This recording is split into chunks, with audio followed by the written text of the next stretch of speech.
I'm really happy to have the opportunity to introduce Zhang Qingmin today. Professor Zhang and I first met when I was a visiting scholar at the Foreign Affairs College in Beijing in 1995. He, at that time, was a graduate student studying Chinese foreign policy. Zhang Qingmin received his undergraduate degree from Henan Normal University and then was, for a period of time, a teacher at the Chinese University of Law and Politics, and then began studying, working for a PhD at the Foreign Affairs College. Through various long conversations we had, morning to night, day after day, we developed a very close friendship and realized we had such close common interests in Chinese foreign policy. When I returned to the United States, he was able to come to the United States and spend a year here, technically as a graduate student, although he had already finished his PhD in China. And while here, he finished all of the necessary requirements and earned a master's degree from the Kennedy Center in our graduate program here. So he's a great example of someone who benefited from that great program. He's returned to China, where he is now becoming a very well-known young scholar with expertise in Chinese foreign policy.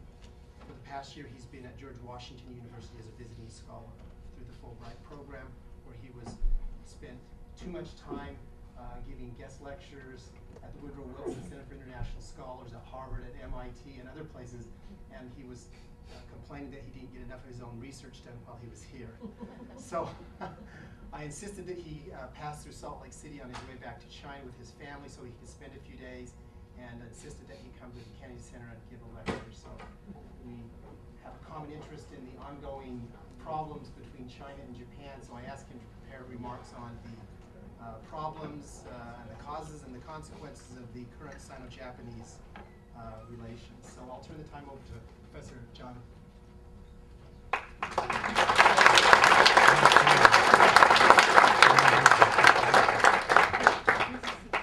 I'm very, very excited to come back.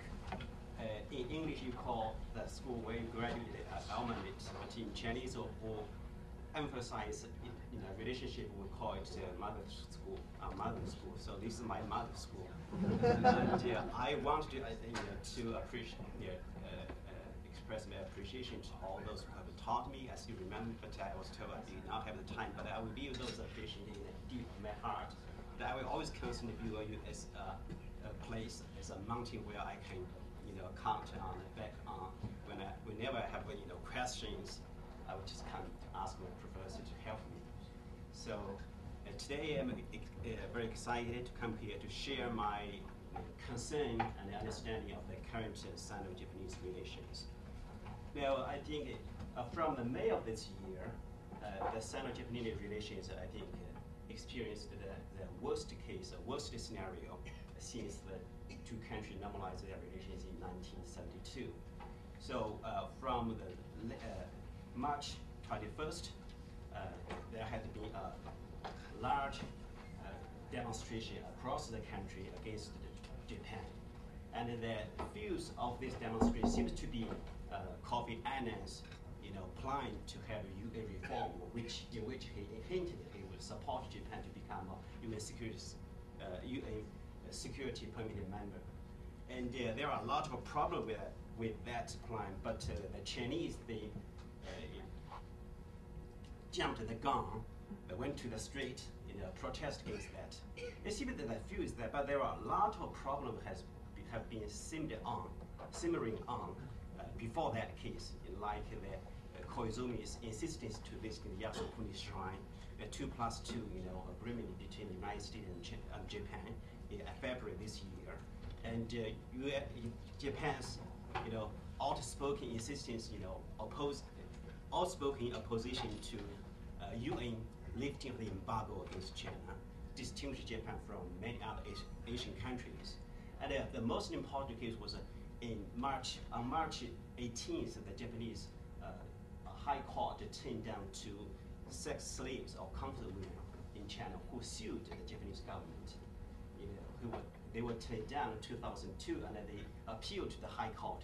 They were turned down March 18th. So that was just before Kofi Annan put forward his proposal. So all those things put together and launched such a demonstration in China.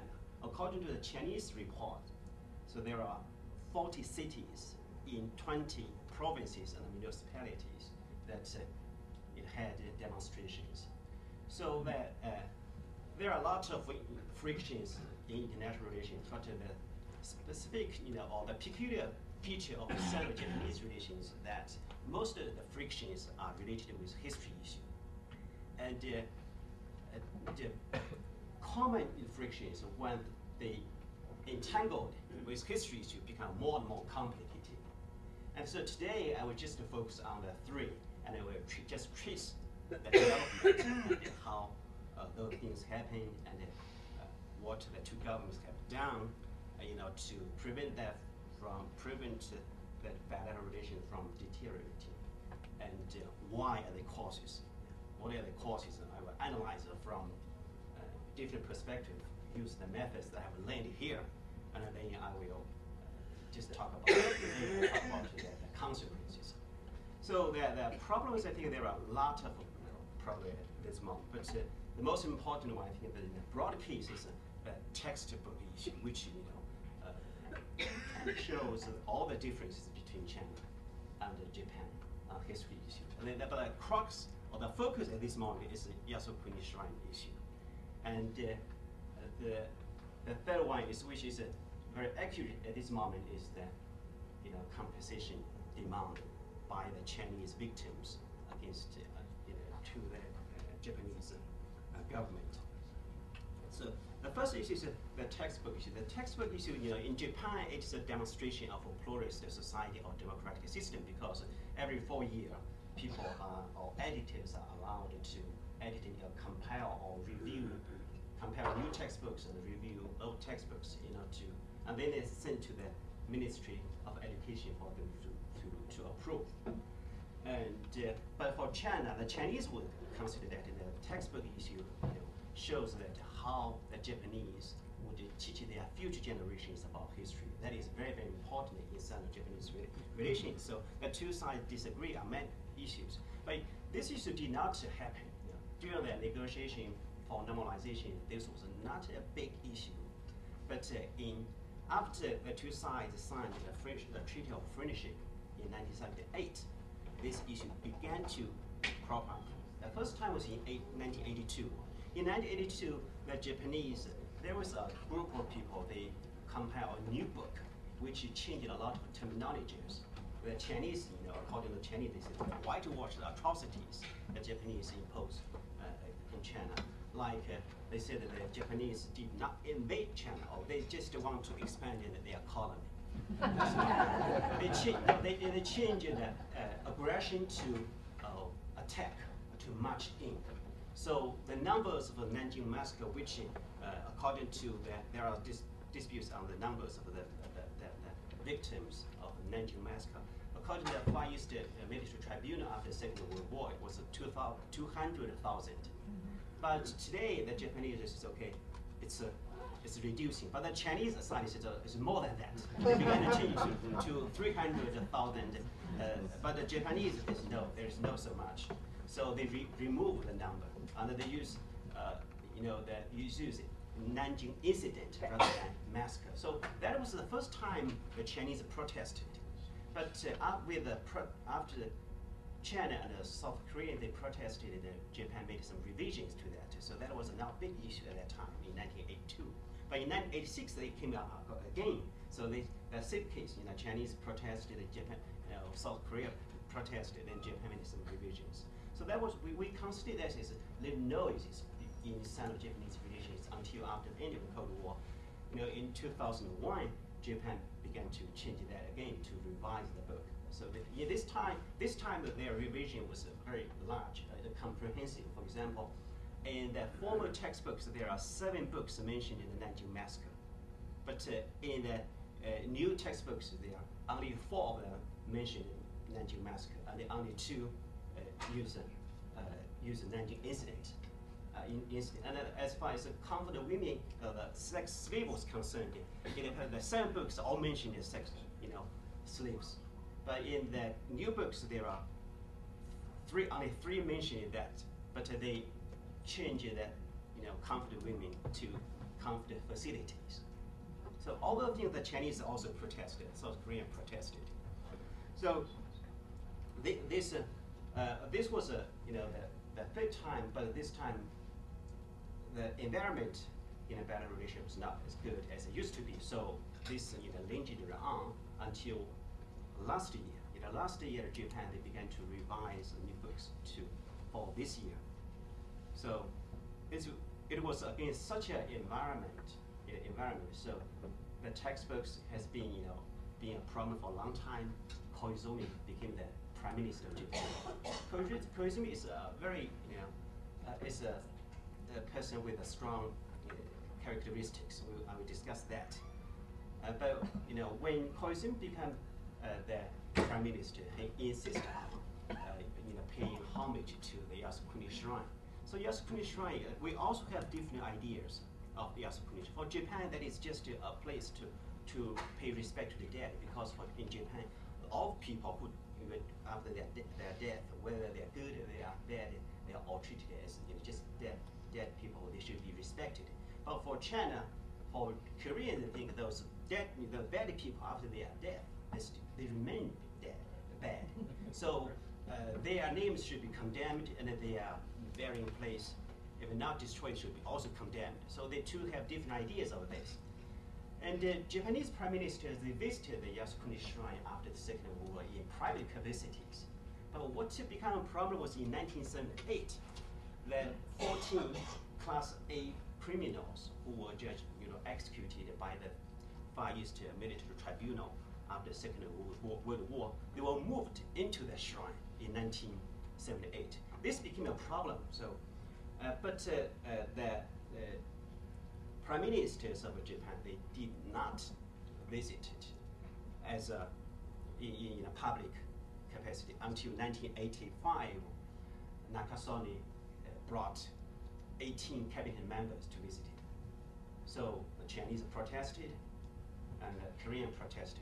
For the Chinese, because among the 14 Class A criminals, there are 4 of them were commander-in-chief. Three of them are commander-in-chief of the Japanese militaries and armies in China during the Second World War. And 4 of them was general chief of the staff of the Japanese military in Manchuria, where Japan occupied the area. So for the Chinese, this is very, very sensitive. So the Chinese protested, no prime minister after Nakasone in 1985 visited that shrine until 1990, 10 years later. The new prime minister visited there, and was also protested by China and other countries in East Asia. So the prime minister then went to China to reiterate Japan's policy. So that was passed until in 2001, Koizumi became prime minister. He visited Yasukuni. Soon after he became prime minister. And China protested, South Korea protested, North Korea protested, but Koizumi said, I would just insist on doing that. He said, this is none of your business, it's our business. You should not interfere in internal affairs. So the Chinese government made very clear, says, okay, if you continue to visit Yasukuni Shrine, we will have to suspend our high-level visits. Very, very clear. But Koizumi says, no, this has nothing to do. Yeah, this is something is not your business. So he visited 2001, 2002, 2003. Now for 3 years, the Chinese and the Japan, they did not have high-level business, high-level, exchanges of visits. Until this year, when everything came up. So the Chinese demonstrated, and Koizumi realized that. He changed it a little bit. This spring he did not. He did not. So this is the second issue come to the spring of this year. The third was the compensations by the victims in China. There are 3 groups. So first group was the victims of the chemical weapons. Japan used chemical weapons. They developed chemical weapons, but after they left, they retreated from China. They destroyed them. They buried them. But today the Chinese, with the groundwork for buildings, they always encounter it. So there are a lot of Chinese. According to the Chinese, there are 2,000 were wounded. But last year, the year before last, there was very big case. One Chinese worker was killed, and several others were very seriously wounded. So the Chinese newspaper has a lot of coverage. So they demanded. But Japan, they paid some money, compensation for that. The Japanese, they just cover how much money they paid to Chinese. They did not cover, the case itself. The Chinese just cover the case. They did not cover, how much money the Japanese have paid. This is the problem. I think that both media has problem with that. The second was those who were forced to do physical work in Japan during the Second World War. There are 40,000 Chinese workers. These people, they were, they did not know they could, demand compensation or repairing condemnations, because the Chinese government relinquished their rights during the normalization negotiation. So in 1990, there are some Chinese deputies, or National People's Congress deputies, began to table bills, said, our government should demand that. The Chinese government said, we have relinquished that in our normalization process, so we could not do that. But individuals could. So from 1995, group of people, those who are still alive, who worked in Japan, who are still alive, they began to sue them. And so far there are 14 cases, only 3 were settled. And the third group is the comfortable women. The 200,000 women were forced to be sex slaves. But no one mentioned them. No one cared about them after the end of the Second World War until the 1990s. So in 1990, there was a university in China, East Normal University, they established a center to study this issue. And the faculties there, they traveled to many provinces. They found there are still more than 100 comfortable women alive. So, but they did not get any compensation from the government, from the Chinese government, from the Japanese government. So they began to pay each of them 100 yuan, Chinese yuan, to them for 1 month. But in 1996, 2 of them still alive. In the past 13 years, those 100, half of them have died, passed away. And today there are only 35 still alive. Perhaps there are more who do not want to, admit they have been that, because that was very shameful. So there are 35 still alive.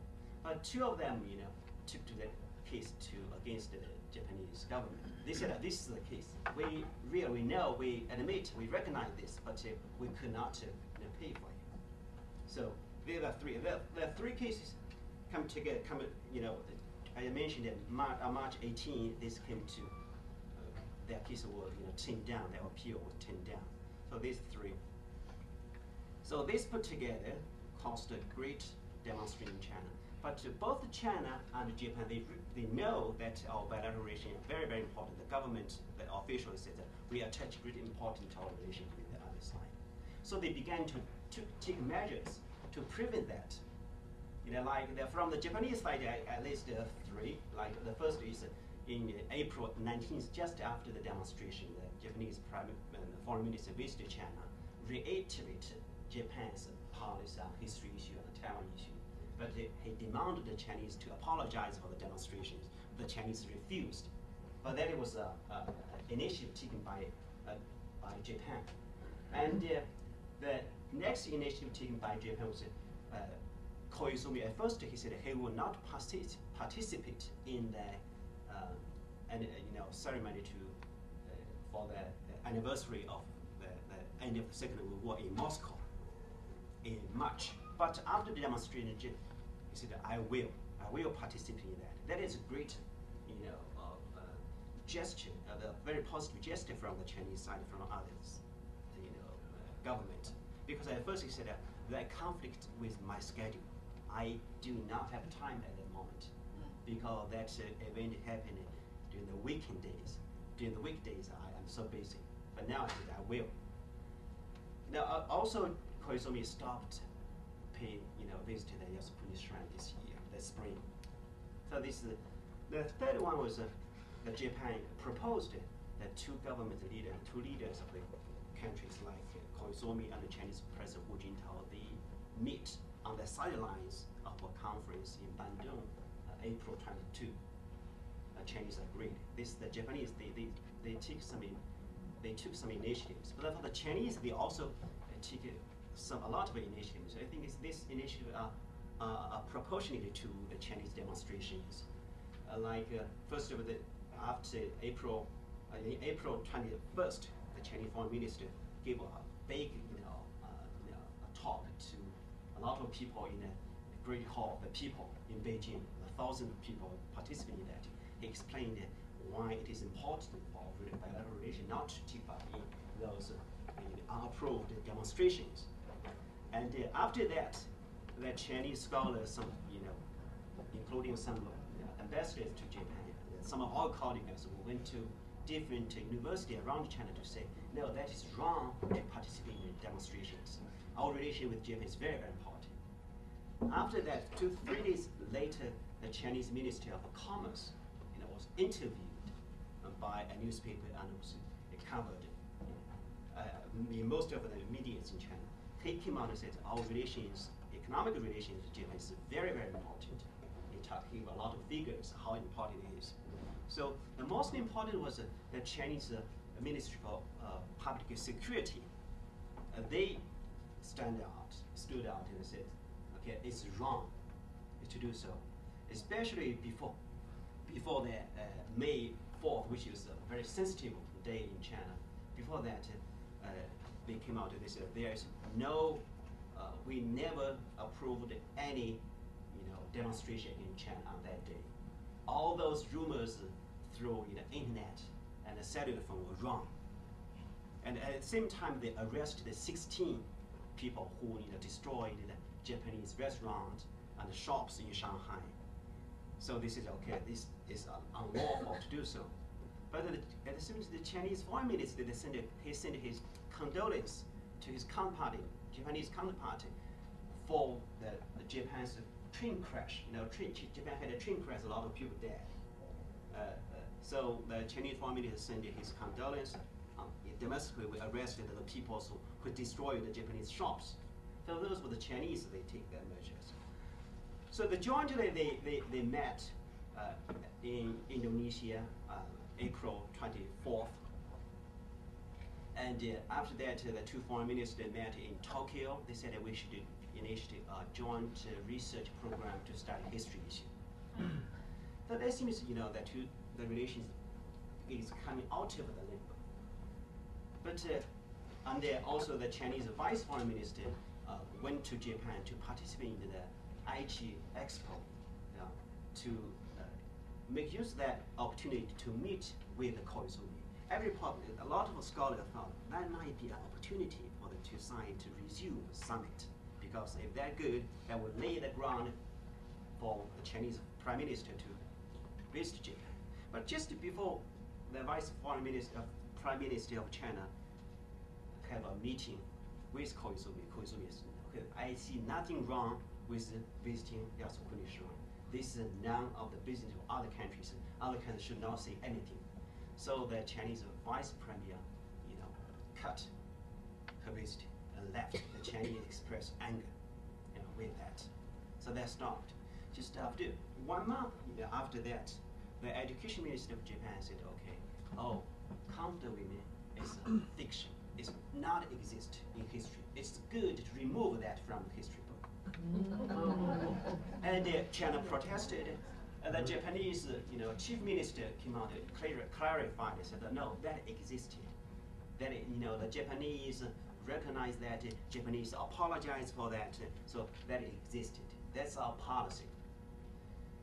But 1 month after that, the Ministry of Education came out again and said, okay, I know there are a lot of people protested against me, criticized me, but I still feel that I'm supported by a lot of young people. He read a letter, Japanese young people, students letter to him. He said, those comfortable women should be proud of themselves for what they have done during the Second World War for the Japanese soldiers. So that is something they should, even though they criticize, but there are some people, they support me. I'm supported by a lot of young people. So by that way, China and Japan's relations really reduced, further deteriorated. Now, the two sides did not have any connections with, high-level visits. especially in the past, if they two could not meet, exchange basis, they would meet in many international occasions, on many international occasions like the G8, summit, like APEC summit. But this time they did not meet each other for the G8, even on the G8. So that shows the relations now is kind of, it's just a deadlock. It's just deadlock. So I would like to analyze why there are so many problems. I think there are three reasons. The first, I think, is structural. There are structural reasons because the history in East Asia, especially the Sino-Japanese relations, has been either China is was a lot stronger than Japan, or Japan was a lot stronger than China. But today, we are coming to a time that both China and Japan are strong. So the two sides need to learn how to live together peacefully with the two strong countries. The two strong countries learn to live peacefully. And structurally, I think, because the rise of China, the East Asian, balance of power is, witness a shift. China is rising. So America, I think, played a very important role here because Chinese policy toward Japan, we can also say that Japanese policy toward China was just the byproducts of each other's policy toward the United States. The United States at this moment is trying to keep the balance, keeps the status quo. But China is, the rising China is just challenging that. But at this moment, I think the Bush administration is very busy with the Middle East and other areas. But so I think my understanding is that the United States wants Japan to play a more important role. And of course, we just want to rely on United States. We do not care about China. We do not care about any other East Asian countries because if you look at Japan's foreign policy at this moment, it has a problem with China, even with Taiwan, with South Korea, North Korea. A lot of problems. I asked the diplomats in DC, Japanese diplomats, said, no, this is not common. I said, no, this is not common. It's just, it's not normal at all. But they just want to rely on United States. They don't care about this side. I think this is a structural reason. But domestically, there are a lot of reasons because I think China suffered because of domestic split. Because like after the Second World War, and the Chinese communists, the nationalists, they split. They had a war. Both of them warred to Japan for recognition. So the Chinese communists will say, okay, the nationalists did not fight against Japan during the Second World War. The nationalist government will say the communists did not fight against Japan during the Second World War. They were just doing bad things. So the two sides accused each other, communist and nationalist. So the Japanese will come here and says, okay, no, you did not fight. We were not defeated by you guys. We were defeated by the Americans. And also, one example of this split was that, Zhang Qingmin, the nationalist government said, we will not demand for reparation or condemnation. And the Chinese communists said, okay, Zhang Qingmin's nationalists did not, were not entitled to do so. We would do so. We would do so. So we will give it up. So this is, I think, from the Chinese domestic parties, that is a case. That is a case. But today, there are rising of nationalism on both sides. The Chinese, I think, the Chinese nationalists, we can see from two perspectives. The first is, China nationalism is, as some scholars say, is propelled by the myth of humiliation and the myth of grandness. The Chinese people want to, restore the grandness, the greatness. So today, with China's power rising, so a lot of Chinese people have a bubble aspirations. They demand their government to pursue a more assertive foreign policy. Like some Chinese people just send calcium pills to their foreign ministry and says, okay, you guys lack calcium. You're too soft. You're too soft. So they call them. They say, you are too soft. You have given up too much. But at the same time, we Chinese, although it's a closed society, but people could get access to a lot of information today. In a globalized environment, we can get the same information that you could get, and the Chinese could express their view through the channels which they get information. So a lot of people express their ideas, their demand, their dissatisfaction with the Chinese government.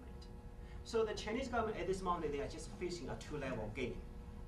On the one hand, they have to deal with Japan, but on the other hand, they have to deal with the domestic pressure. So there are some scholars in DC I met, they said, okay, the Chinese government instigated those demonstrations. There are most scholars said no, this will not be the case because today the Chinese leaders were not the leaders in the past who could instigate a movement and use that as a bargaining leverage. Today, the demonstration is just a two-edged sword. So today the Chinese government is facing such a situation. But for Japan, I think Japan also is the nationalism is also on the rise because the Japanese, they have a character that is they never lose easily. They would rather die than to be defeated. But in the last 2 decades, the Japanese economy was not in good shape. So if the Chinese nationalism was instigated by the rising of its power, the Japanese nationalism is just, honestly, is just instigated by, caused by the difficulties they are facing in the economy. So, and this also is related with the right turn of Japanese politics. The two sides, both governments are facing the pressure. And the third level, I think, is the leaders are also very important. Koizumi, I think, is just a person who would not listen to anybody. Koizumi, his father used to be a minister for welfare. He knows those victims in Japan very well, because the Japanese government has to pay compensations, subsidies to those victims of the Second World War. So he's very familiar with that. And also another case to show Koizumi's personality was, he used to be a minister of a post. He wanted to privatize the post system in Japan. It was opposed by many people, but he just insisted on to do that. And the research says that nobody could approach Koizumi but his sister. His sister might be the only one who could influence Koizumi. So according to the theory that I learned from professor class, Koizumi is such a person that, cognitive mind. He's not sensitive to anybody. He's not sensitive to the environment. He just wants to do what he wants to do. Like today, in Japan, I collected all those surveys in Japan. In all those surveys, more than half of the Japanese opposed his visit to Yasukuni Shrine. But he would not care. He would just do that. His initiative to privatize Japan post system was also opposed by most people, but he would not care. He would just do that. Our Japanese scholars said, Koizumi does not care. He just wants to do that. This is his personality. I think in China, this is also the case because in Mao's time, or in Deng's time, they were so powerful, they could, make compromise. They have the political capital to do whatever they think is good for China. But today, the Chinese leaders, I think in the future will be more so, the Chinese leaders do not have that political capital their predecessors enjoyed. They are more and more constrained by the domestic politics. So if the Chinese people say, no, you could not do that, otherwise, we will not support you. So this, even though this is not institutionalized system, but the leaders are still worried about this. So from these three, I think these three levels explains why the two sides could not, surpass the deadlock at this moment. But what would be the consequence? I think the consequence is very serious. I think I want to analyze it, from three perspectives. First is, if we look at the Sino-Japanese relations, I think politically today there are no exchange of high-level visits. That's very important. Especially, I think high-level visits will provide a platform for two sides to exchange views, to enhance mutual understanding. This is very important. But the Chinese, they would like to, they have the habit to look at international relations as interpersonal relations. I think the relations between the leaders are very important. So if you are not doing satisfactory to me, I will just suspend our personal meetings, So this has been a long time, for 3 years. I do not see the light of the tunnel. At this moment, there will not summit in the future, in the near future. And militarily, today, Japan. This is the first year that Japan's defense plan mentioned China as a target. for Chinese, we never said it very clearly, but the Chinese has a basic feeling. They are very worried about Japan's militaries or militarization, even though it's not possible. But a lot of Chinese are very, very worried about that. And also, if we compare with the past, like in early 1990s, Japan was the first country to invite China to participate in the G8 summit, when that summit was held in Japan. But this year, Japan says we will not support China to become a member of the G8. This is from the Chinese. Chinese was we will not support Japan to become a UN permanent member, security permanent member. The Chinese was not clear before June 1st of this year. Before June 1st, China was very, very ambiguous whether we will support Japan or not.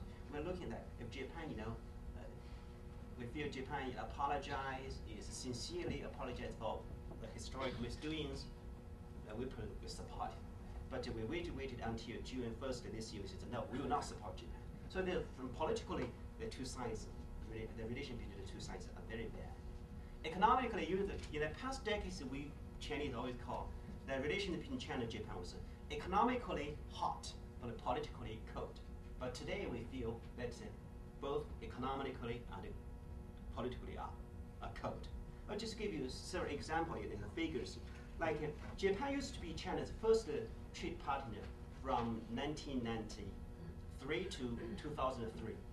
But last year, our trade volume with Japan was surpassed first by our trade with EU, and then with your country, with the United States. Now Japan became the third trade partner of China. Well, if you look at the increased rate of trade between the two countries, if we make comparison, we find that our trade with Japan is, reducing. Just give.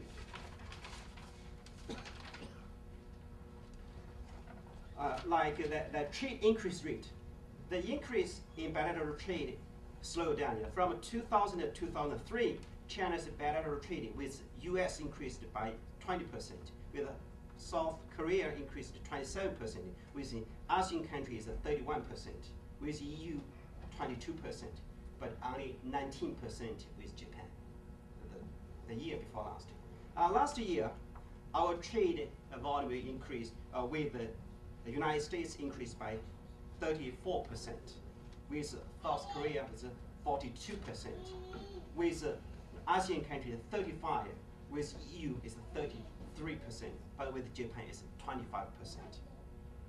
So, and also if we consider the percentage of trade volume, according to the Chinese custom statistics, the percentage of Sino-Japanese trade in China's total trade has decreased from 20% in early 1990s to 14% in last year. But according to Japanese statistics, the percentage of Sino-Japanese trade in Japan's total trade has increased from 9.9% in 2000 to 16.5% in last year. That means people say, if we say that the economic relations are still hot, that would be that the only evidence that Japan today is becoming more dependent on China in its economy. China is dependence on Japan economically is declining. Japan's dependence on China economy is increasing. That is, if we look at the investment, this is also a case. So there are some other figures. I do not have time. Just look at it globally. Globally today, I think East Asia, is experiencing a shift of power.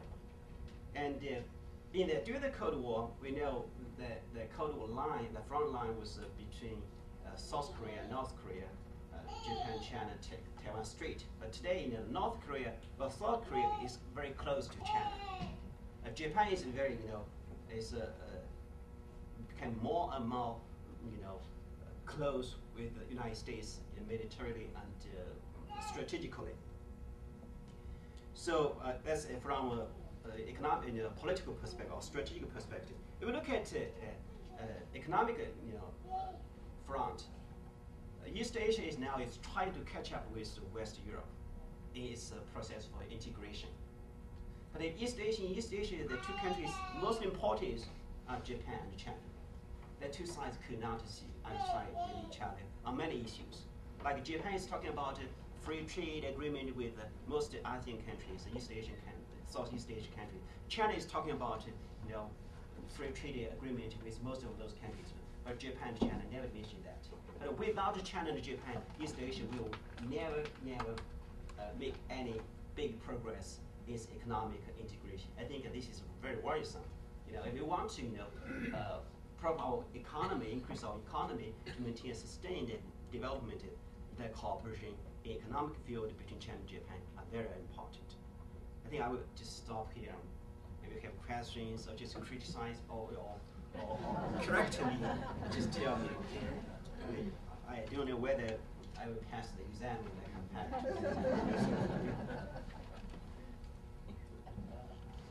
How do you see the bilateral defense treaty between Japan and the United States in this whole context? So that is very, very worrisome from the Chinese perspective, because the Japanese says, that 2+2 just mentioned they want Taiwan is to be solved peacefully. But if you look at the Chinese will look at it historically. Historically, Japan used to be very, very sensitive, trying not to mention Taiwan in its foreign policies. So the Chinese understanding is that the Bush policy, or my understanding is that the Bush policy is, even though it says the relations are very important, but from what Rumsfeld said, from the Defense Department policy, we could see that we understand that U.S. is trying to contain militarily, because it's very cautious with China's rise militarily. So in the future, we are contain China. Sorry, contain China. So, but the United States is very busy at this moment with anti-terrorism war in the Middle East, and Afghanistan. So, the United States wants Japan to play a more important role, especially in the Taiwan Strait. But the Taiwan Strait is most sensitive. So this issue would only add salt to the historic wounds. I think it would be play a very, very negative role in the future. What are the economical growth perspective of China for the next 2 decades, and how does this perspective of growth for the next decades affect the Japanese economical policy towards China? I think the leaders are very, very clear. Both the Chinese leader and the Japanese leaders are very clear. Our economic relations are very, very important, especially if you consider the geographical position. They're so close with each other. I think in the past, people thought if we have good economic relation, if we are so integrated economically, our political relation will improve. That is what we used to think. But from the case, in the last few years, we are seeing a different case. That is, the economic, code is going to freeze. The political code is going to freeze, influence economic code, economic relations. In that case, I think in the future, if the relations could not improve, I think the role will decrease slowly in the future.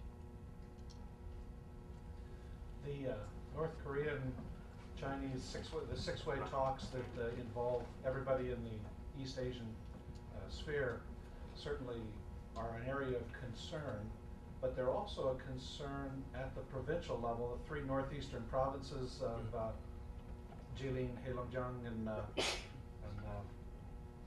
Liaoning province, the officials there are very concerned because there's possible problems coming across the border.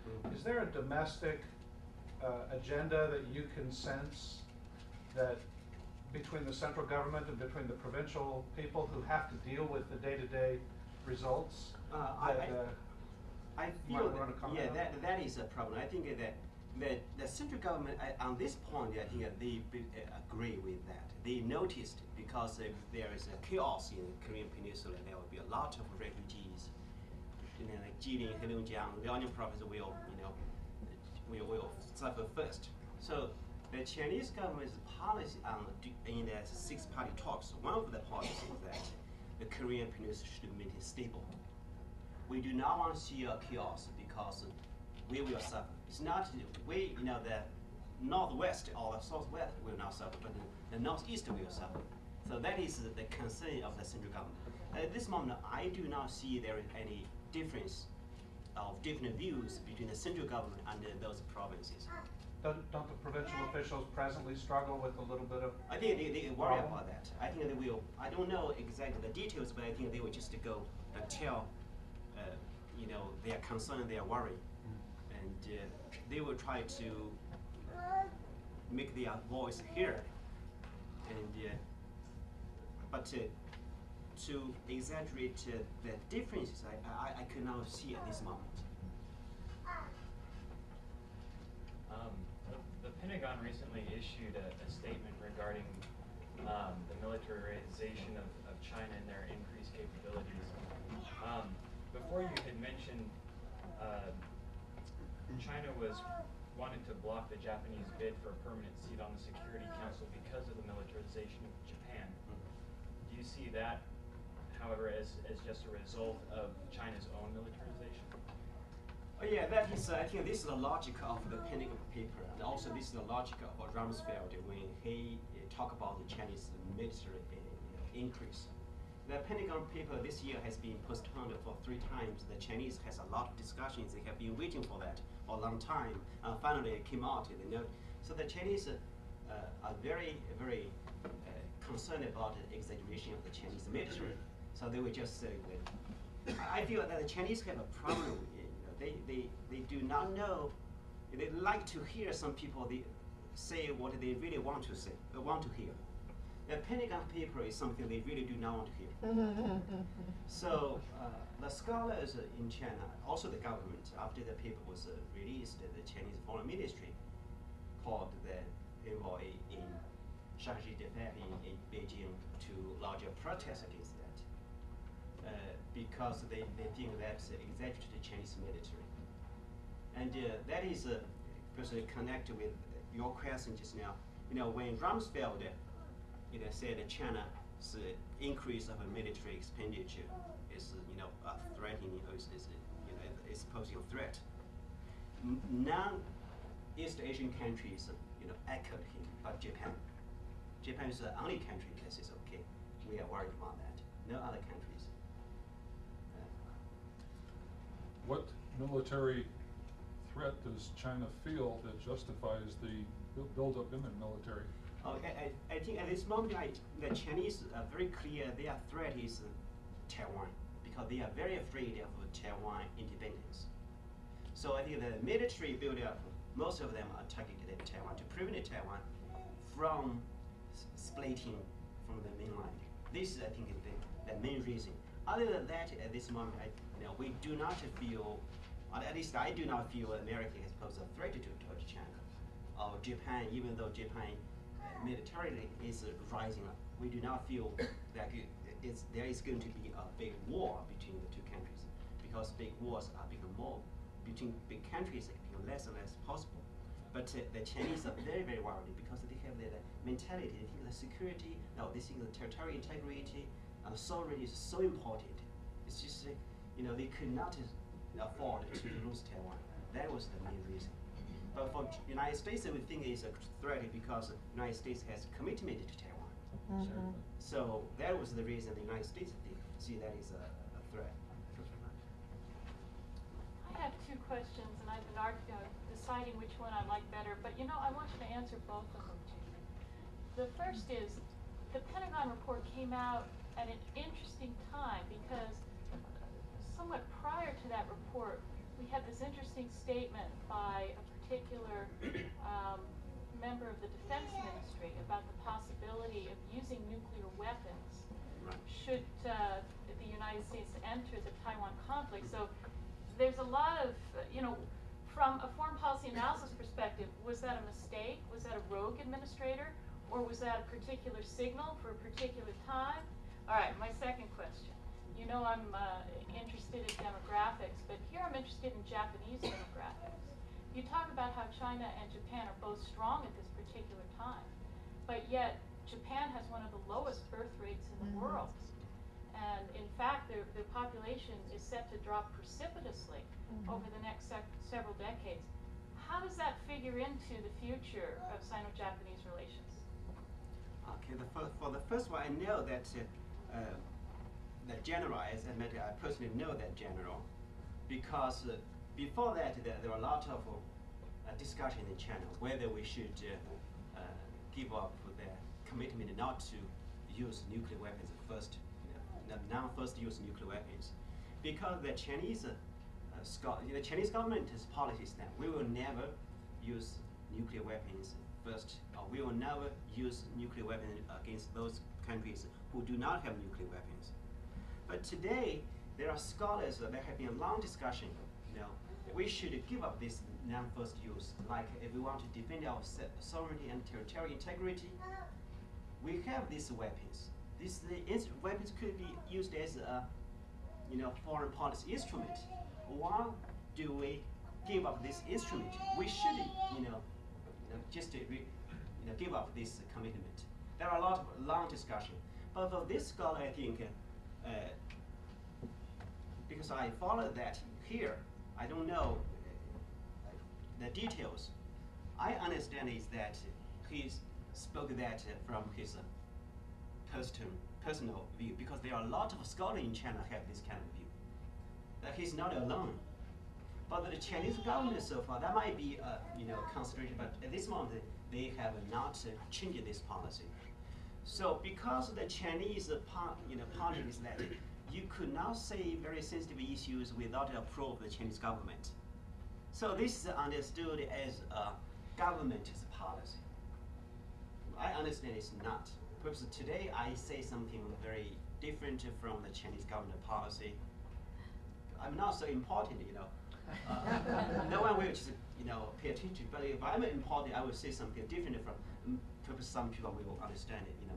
My speech as the government policy or the change of the government policy. And the second question, I think that the decrease of population, that depends how you look at it. But for me, from Chinese perspective, as a Chinese, especially after I lived here in the United States, I feel a big population is a burden rather than a force, a power. The problem we have at this moment is we have the population is too big. So there should be a very scientific, very good population for certain areas of land size.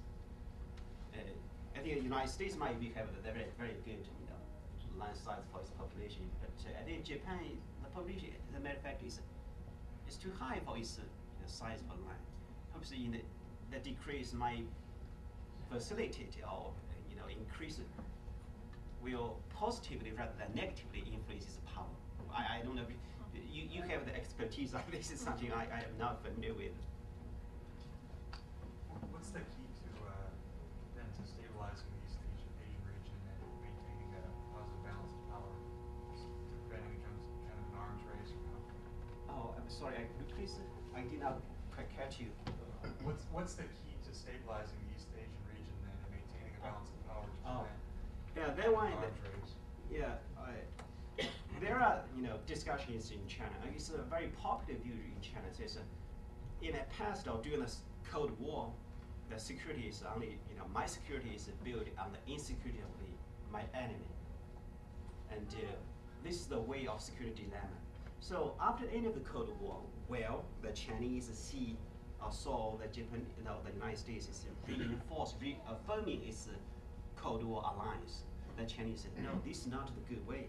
This is not the good way to maintain stability and security. The best way is a comprehensive security. We should increase trust through negotiation rather than alliance.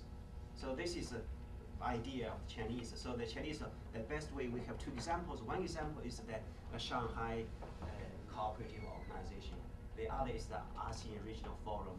This might be a way to maintain stability. So this is the Chinese idea. But there are some scholars say that no, this is not, because this is a kind of constructive idea. But balance of power is just a realist idea. So you cannot solve the realist problem with the constructive proposal or idea. But that is, I think this is the Chinese way, to comprehensive through negotiation, increase trust, reduce suspicion. So that is the way. In the context of, you called it a deadlock, where we are currently, you talked a little bit about Koizumi's personality. Right. And that's part of the deadlock. Can you give us any insight to the personalities on the Chinese side, in your opinion? The top leaders, any personality, or to state it a different way, in Beijing, are they going to eat the calcium pills, or are they going to send them back?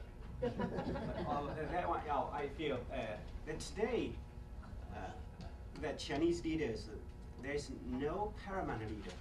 If you want to analyze the effect of the personality on foreign policy, you have to analyze those leaders who are very, very powerful, who could influence the policy. No one could change his policy.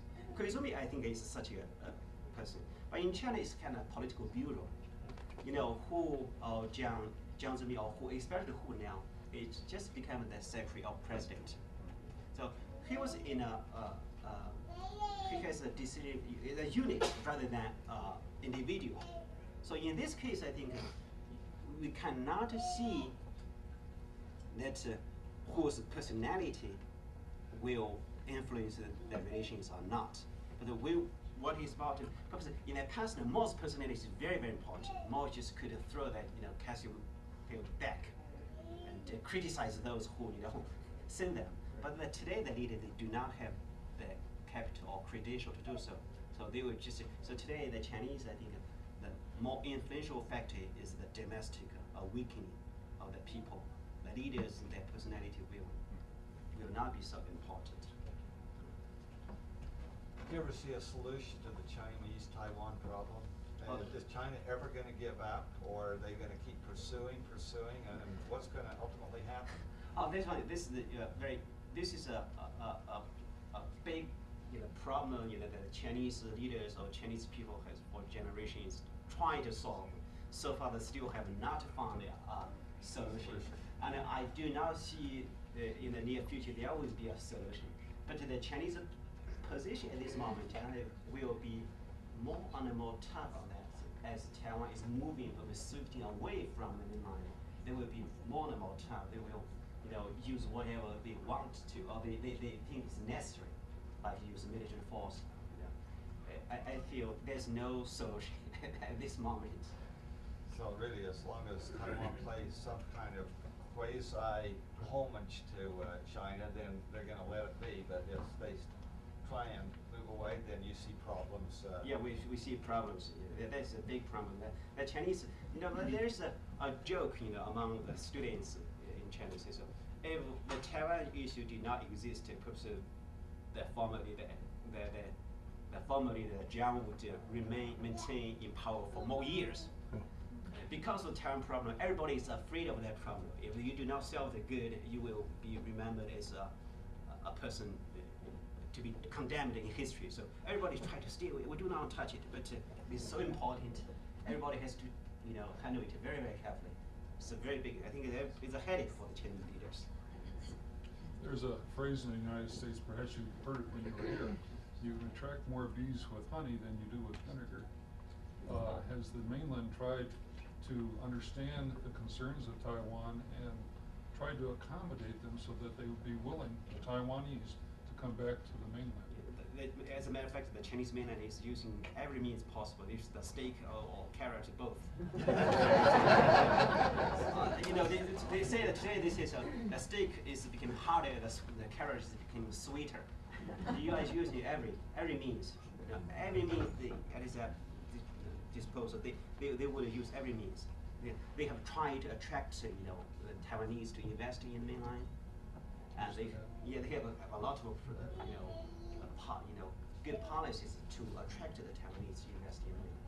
And the trade, the trade between the Chinese mainland and Taiwan, the Chinese mainland has, I think, more than 260 billion deficit with Taiwan. But the Chinese will never consider that a big problem. Because they think this is good. We see this is something we could use as a honey. Why don't we take one more question? One more question. Does China consider the instability of Korea to be somewhat of a buffer between Japan and your country? As a good thing, or?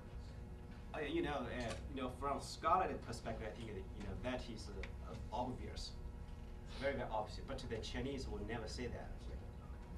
Will never say. Has never said it that way. It's just like South Korean, diplomats ask me whether we would like to see the Korean to be reunified. I said that we would like to see. So you are lying, he said, because he was a diplomat. He told me that because we do not want to see Taiwan be unified with the mainland, because we could use that as a bargaining leverage with China. We can use it. So you are lying to me that you want the two Koreas to be unified. So I have to be frank. Let's stop here.